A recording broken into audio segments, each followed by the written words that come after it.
this is me Rabin Shrestha अनि म अहिले न्युयोर्कमा छु न्यु रोडमा छु एन्ड अहिले यो न्यु रोडको पार्किङ हटाएको कारणले यो न्युयोर्कभन्दा कम देखेको छैन अनि यो पार्किङ कहाँ सारिएको छ भन्ने थाहा पाउनलाई चाहिँ तपाईँले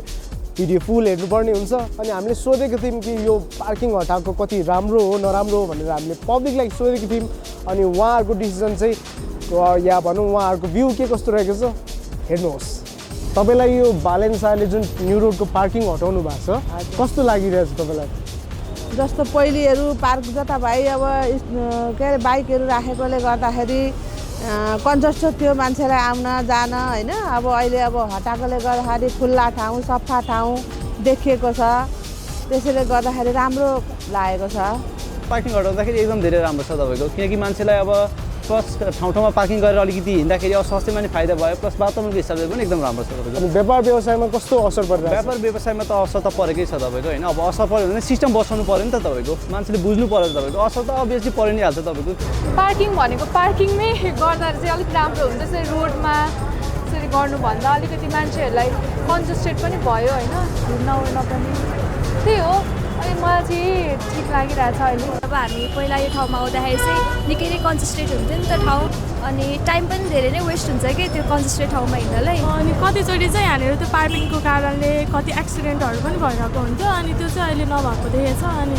फ्री पनि भएको छ अनि खुल्ला अलि राम्रो वातावरण चाहिँ हाम्रो लागि पनि राम्रो हो त्यो धुवाधुलो भन्दा त अनि त्यही भएर राम्रो लागेको छ पार्किङ हटाएको चाहिँ मलाई एकदम खुसी लागेको छ होइन व्यावसायिक हिसाबले पहिले एक दुई दिन चाहिँ मान्छेलाई थाहा नहुन्जेलसम्म अलि नराम्रो थियो तर दिनदिनै व्यवसाय चाहिँ सुध्रिँदै गएको छ पार्किङ हटाउनु राम्रो हो जस्तो मलाई चाहिँ लाग्छ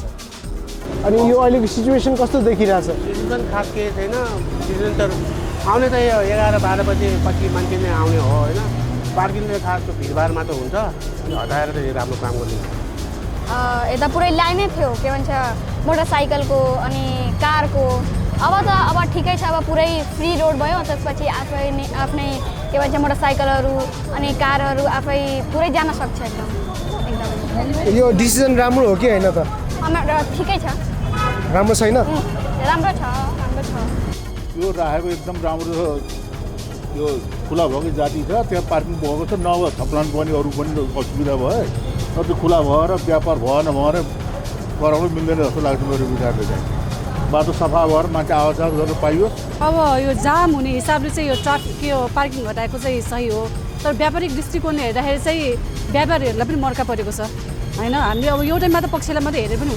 हुँदैन सबै पक्षलाई पनि हेर्नु पर्यो पार्किङ उठा त एकदम राम्रो छ गाडी जाम छैन मोटरसाइकल जाम छैन यहाँ आधा घन्टा 1 घन्टा जाम हुन्थ्यो जाम छैन राम्रो गरे हो तपाईँको व्यापारमा चाहिँ कस्तो असर गरिरहेछ व्यापारमा त धेरै नै असर छ अब यसो बस्ने बाटो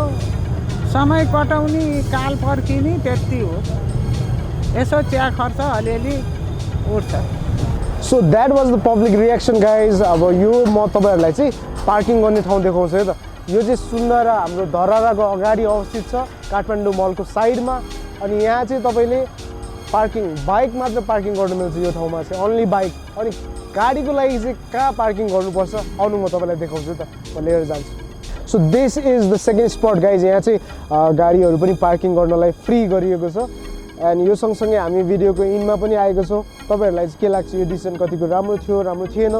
कमेन्ट बक्समा कमेन्ट गर्नुहोस् and don't forget to like comment share and subscribe thank you